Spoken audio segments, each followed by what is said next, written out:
Halo, assalamualaikum warahmatullahi wabarakatuh. Pemirsa sekalian yang berbahagia, salam petani sawit di seluruh Indonesia. Kali ini yang akan kita sampaikan mengenai salah satu cover crop yang sangat luas dipakai di perkebunan kelapa sawit.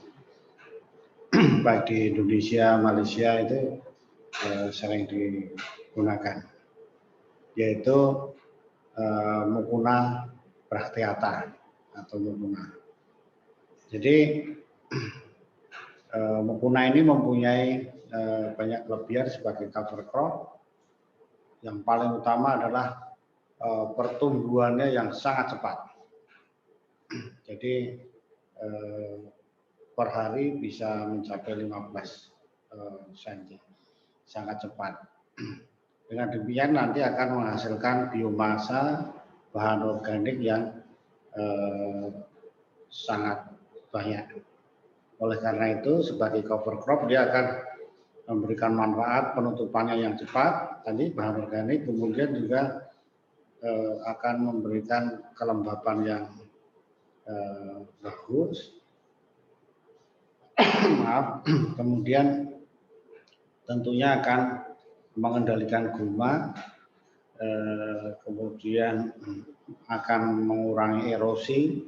Nah itu manfaatnya sangat banyak sehingga akan mendukung pertumbuhan tanaman kelapa sawit kita, tanaman belum menghasilkan TBM kita. Jadi itu manfaat dari mucuna. Kemudian yang sering ditanyakan adalah Pak, ini bagaimana nanti tikus sebagai sarang tikus yang selama ini ya tidak. Kemudian yang menjadi bahan pertimbangan untuk daerah-daerah yang kurang tenaga kerjanya untuk merawat mucuna ini adalah dengan kecepatan tersebut tenaga kerjanya tidak tidak terkejar, nah gitu, tidak terkejar. Sehingga nanti tanaman bisa terhambat pertumbuhannya dililit oleh mucuna itu sendiri. Nah, ini untuk daerah-daerah yang tenaga kerjanya kurang. Nah ini yang terakhir akan kita bahas adalah teknik perbanyakannya. Nah, teknik perbanyakannya.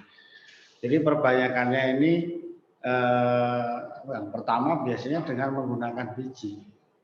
Tetapi kan untuk Bapak Ibu sekalian yang nanam kelapa sawit jarang yang bisa berbunga dan berbiji. Ini apa rahasianya?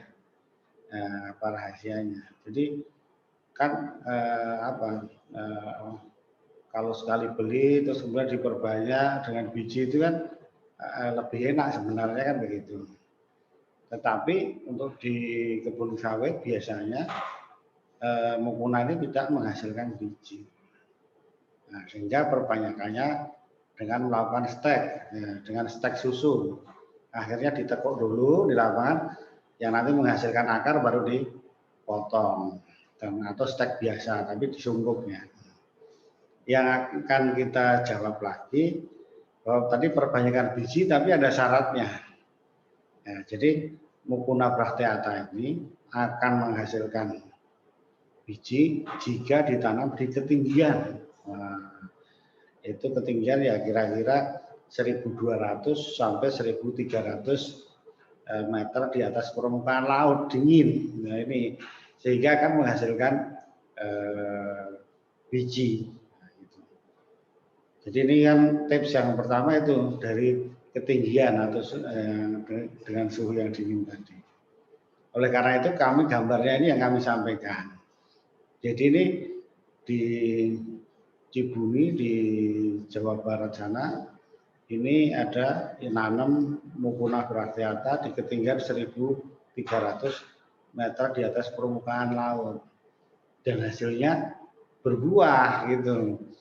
Ini nampak kalau dataran tinggi, kenapa? Ini ditanami teh, ya teh juga di dataran tinggi. Nah, ini membuktikan bahwa untuk menghasilkan tadi adalah dengan ini tadi ditanam di dataran tinggi. Kemudian teknik budidayanya bagaimana? Yaitu dengan menggunakan anjang-anjang atau para-para. Nah, sehingga nanti pada gantung-gantung itu pada kesempatan itu akan menghasilkan bijinya. Jadi ini gambar di atas ini proses dari bunga, terus kemudian yang ungu ini sudah mulai mekar, kemudian menghasilkan buahnya, bijinya matang dan dikupas menghasilkan biji. Jadi itu gatel ya, ada bulu-bulunya.